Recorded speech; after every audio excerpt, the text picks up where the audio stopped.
Welcome to ട്രൈഡൂട്ട്. നമുക്ക് ഇന്നത്തെ ഗോൾഡിന്റെ പ്രൈസ് മൂവ്മെന്റ് അനാലിസിസ് ഒന്ന് നോക്കാം.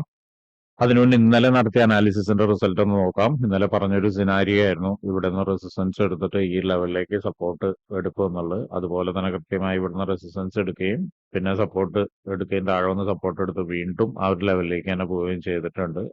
അങ്ങനെ നോക്കുകയാണെങ്കിൽ ഇന്നലത്തെ അനാലിസിസ് ഏറെക്കുറെ 100% കറക്റ്റ് ആയിട്ട് തന്നെ വന്നിട്ടുണ്ട്. ഇനി നമുക്ക് ഇന്നത്തെ അനാലിസിസ് നോക്കാം. ഇന്ന് മാർക്കറ്റ് അപ്രോച്ച് ചെയ്യാൻ സാധ്യതയുള്ള കുറച്ച് ഏരിയാസ് ആണ് നമ്മൾ മാർക്ക് ചെയ്തിടുന്നത്. ആദ്യമായിട്ട് മാർക്ക് ചെയ്തിടുന്നത് ഈ ഒരു ക്യാൻഡിലെ ഹൈ ആണ്. ഇതുപോലെ തന്നെ ഈ ഒരു ലെവലിലേക്ക് എത്തുമ്പോഴും ചിലപ്പോൾ ഒരു നല്ല റിജക്ഷൻ കിട്ടാനുള്ള ഒരു സാധ്യത കാണുന്നുണ്ട്. അതുപോലെ താഴോട്ടേക്ക് വരികയാണെങ്കിൽ ഇവിടേക്ക് എത്താം. അതിന്റെ അടുത്തത് ഈ ഒരു ലെവലിലേക്ക് എത്താനുള്ള ഒരു സാധ്യത കൂടി കാണുന്നുണ്ട്. വീണ്ടും താഴോട്ടേക്ക് വരികയാണെങ്കിൽ മിനിഞ്ഞാന്ന് ക്രിയേറ്റ് ചെയ്ത ക്യാൻഡലിന്റെ ലോ അവിടെയും മാർക്ക് ചെയ്തിടുന്നുണ്ട്. അപ്പൊ ഇത്രയാണ് ഗോൾഡിലെ വൺ ഡേ ചാർട്ടിലെ പ്രധാനപ്പെട്ട ഏരിയാസ്. ഇനി നമുക്ക് ചെറിയ ടൈം ഫ്രെയിമിൽ പോയിട്ട് കൂടുതൽ അനാലിസിസ് നടത്തേണ്ടതുണ്ട്. അതിനു മുന്നേ ഇന്ന് പ്രധാനപ്പെട്ട ന്യൂസുകൾ എന്തൊക്കെയാന്നുള്ളത് നോക്കാം. ഇന്ന് നോക്കുകയാണെങ്കിൽ പ്രധാനപ്പെട്ട ന്യൂസുകൾ രണ്ട് ന്യൂസും വളരെ പ്രധാനപ്പെട്ടതാണ്. ഒന്ന് ഫൈനൽ GDP ക്വാർട്ടർലി ആണ് വരുന്നത്. അതിന്റെ പ്രീവിയസ് ഫിഗർ -0.2% ആയിരുന്നു. ഫോർകാസ്റ്റും സെയിം തന്നെയാണ് വന്നിരിക്കുന്നത്. അതിന്റെ യൂഷ്വൽ ഇഫക്റ്റ് എന്ന് പറഞ്ഞത് actual greater than forecast is good for currency എന്നാണ്. അതായത് ഫോർകാസ്റ്റിനേക്കാൾ മുകളിൽ ഒരു ഫിഗർ വന്നു കഴിഞ്ഞാൽ കറൻസിക്ക് ബെറ്റർ ആവുമെന്നാണ് പറയുന്നത്. അതുപോലെ തന്നെ അൺഎംപ്ലോയ്മെന്റ് ക്ലെയിംസും വരുന്നുണ്ട്. അതിന്റെ പ്രീവിയസ് 245K ആയിരുന്നു. ഫോർകാസ്റ്റ് 244K ആണ്. അതായത് കുറവാണ് കാണിക്കുന്നത്. അതിന്റെ യൂഷ്വൽ ഇഫക്റ്റ് എന്ന് പറഞ്ഞാൽ കുറവ് കാണിക്കുന്നത് ഫോർകാസ്റ്റിനേക്കാളും കുറവാണ് കാണിക്കുന്നതെങ്കിൽ കറൻസിക്ക് ബെറ്റർ ആവുമെന്നാണ് പറയുന്നത്. അപ്പൊ അതും നോട്ട് ചെയ്ത് വെക്കുക. രണ്ടും പ്രധാനപ്പെട്ട ന്യൂസ് ആണ്. അതും മാർക്കറ്റ് ഓപ്പൺ ചെയ്യുന്ന ഒരു സമയത്താണ് വരുന്നത്. 6 PM അപ്പൊ ആ ഒരു സമയത്ത് ന്യൂസിന്റെ ഇമ്പാക്ട് വളരെ സ്ട്രോങ് ആവാനുള്ള സാധ്യത ഉണ്ട്. അപ്പോ ന്യൂസ് വന്നതിന് ശേഷം മാത്രം ട്രേഡിലേക്ക് നോക്കുക. അല്ലെങ്കിൽ ന്യൂസിന്റെ സമയത്തിന് തൊട്ട് മുന്നോ മറ്റോ ഉണ്ടെങ്കിൽ ട്രേഡ് ക്ലോസ് ചെയ്യാൻ ശ്രമിക്കുക. മിക്കവാറും വലിയ ക്യാൻഡിൽ മൂവ്മെന്റ് രണ്ട് സൈഡിലേക്കും വരാനുള്ള സാധ്യത കാണുന്നുണ്ട്. അതുകൊണ്ടാണ് അങ്ങനെ പറയുന്നത്. ഇനി നമുക്ക് ചാർട്ടിലോട്ട് പോവാം.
അവർ ചാർട്ടിലെ പ്രധാനപ്പെട്ട ഏരിയാസ് മാർക്ക് ചെയ്ത് വെച്ചിട്ടുണ്ട്. അതിനൊക്കെ ഒന്ന് പ്രൈസ് റേഞ്ചുകൾ നോക്കാം. ആദ്യമേ താഴത്ത് നിന്നുള്ള സപ്പോർട്ടിൽ തന്നെ നോക്കാം.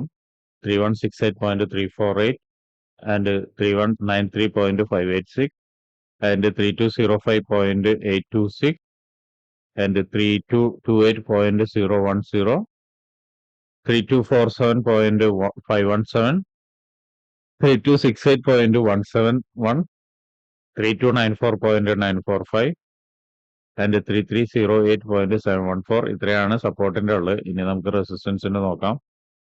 3342.373 ആൻഡ് 3353.465 3359.202 3369.147 3381.386 ആൻഡ് 3393.626. ഇനി അടുത്തത് 3409.690 ആൻഡ് 3423.077. അപ്പൊ ഇത്രയാണ് പ്രധാനപ്പെട്ട ഏരിയാസ് 1 അവറിലുള്ളത്. ഇനി നമുക്ക് 50 മിനിറ്റ്സിലോട്ട് പോയിട്ട് എൻട്രി സാധ്യതകൾ എന്തെങ്കിലും ഉണ്ടോ എന്നുള്ളത് നോക്കാം. 50 മിനിറ്റ്സിൽ വരുന്ന സമയത്ത് നോക്കിയാൽ കാണാം ഇപ്പൊ മാർക്കറ്റ് നിൽക്കുന്ന ഒരു ഏരിയ എന്ന് പറയുന്നത് അത്യാവശ്യം ഒരു സ്ട്രോങ് ആയിട്ടുള്ള ഏരിയയിലാണ് മാർക്കറ്റ് നിൽക്കുന്നത്. ഈ ഒരു ലെവലിലാണ് ഇപ്പൊ മാർക്കറ്റ് എത്തുന്നത്. സോ അത് ആ ഒരു ഏരിയനെ ഒന്ന് നമ്മൾ ഇന്നലെയും വരച്ചു വെച്ച ഏരിയ തന്നെയായിരുന്നു അത്. ആ ഏരിയനെ ഒരിക്കൽ കൂടിയിട്ടൊന്ന് മാർക്ക് ചെയ്ത് വെക്കുന്നുണ്ട്.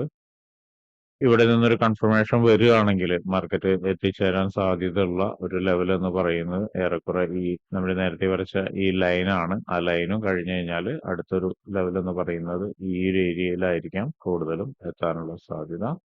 മുകളിലൊരു FEG കൂടി ഉള്ളത് കൊണ്ട് അതും കൂടി ഒന്ന് ശ്രദ്ധിക്കേണ്ട. ഈ ഒരു ലെവലിലേക്കൊക്കെ എത്താനുള്ള സാധ്യത കാണുന്നുണ്ട്. അപ്പോൾ മാർക്കറ്റ് ഇവിടെ നിന്നൊരു കൺഫർമേഷൻ എടുത്തു കഴിഞ്ഞാൽ ആദ്യത്തെ ടാർഗറ്റ് എന്ന് പറയുന്നത് ഈ ലെവലും രണ്ടാമത്തെ ടാർഗറ്റ് എന്ന് പറയുന്നത് ഈ ലെവലുമാണ്.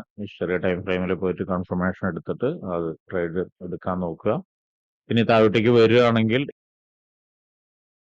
ഈ ഒരു ലോയിന് എടുക്കുകയാണെങ്കിൽ ഈ ലോയിന് എടുത്തു കഴിഞ്ഞാൽ ചിലപ്പോൾ നല്ലൊരു മൂവ്മെന്റ് മുകളിലോട്ട് തരാൻ സാധ്യതയുണ്ട്. അതിന് നല്ലൊരു മൂവ്മെന്റ് മുകളിലോട്ട് തന്നു കഴിഞ്ഞാൽ വീണ്ടും മാർക്കറ്റ് നല്ല രീതിയിലൊന്ന് മുകളിലോട്ട് പോവാം. അപ്പൊ ഈ മൂവ്മെന്റ് തരുന്ന സമയത്ത് ശ്രദ്ധിക്കേണ്ടത് എന്തെങ്കിലും പാറ്റേണുകൾ റിജക്ഷൻ പാറ്റേണുകളോ മറ്റോ കാര്യങ്ങളോ ഉണ്ടോ എന്നുള്ളത് ആദ്യമേ നോക്കുക. പിന്നീട് ഒരു കൺഫർമേഷൻ എടുത്തതിന് ശേഷം മാത്രം ട്രേഡ് എടുക്കാൻ ശ്രമിക്കുക. അല്ലെങ്കിൽ ചിലപ്പോൾ ഒരു ഫേക്ക് മൂവ്മെന്റ് ആയിരിക്കും മുകളിലേക്ക് തന്നിട്ട് വീണ്ടും താഴോട്ടേക്ക് തന്നെ വരാനുള്ള ഒരു സാധ്യത കാണുന്നുണ്ട്. ഈ ലെവലിലേക്കൊക്കെ വരാനുള്ള സാധ്യത കാണുന്നുണ്ട്. വീണ്ടും അത് ബ്രേക്ക് ചെയ്ത് കഴിഞ്ഞാൽ അടുത്ത ലെവൽ നമുക്ക് എക്സ്പെക്ട് ചെയ്യാം. വീണ്ടും താഴോട്ടേക്ക് ഈ പറഞ്ഞ പോലെ തന്നെ അടുത്ത ലെവലിലേക്ക് എക്സ്പെക്ട് ചെയ്യാം. അതിന്റെ ഇടയിൽ ശ്രദ്ധിക്കേണ്ട കാര്യം 50 മിനിറ്റ്സിന്റെ എന്തെങ്കിലും ഇമ്പോർട്ടന്റ് ആയ ഏരിയാസോ അല്ലെങ്കിൽ 50 മിനിറ്റ്സിന്റെ സപ്പോർട്ടോ മറ്റോ കാര്യങ്ങളോ ഉണ്ടോ എന്നുള്ളത് നോക്കണം.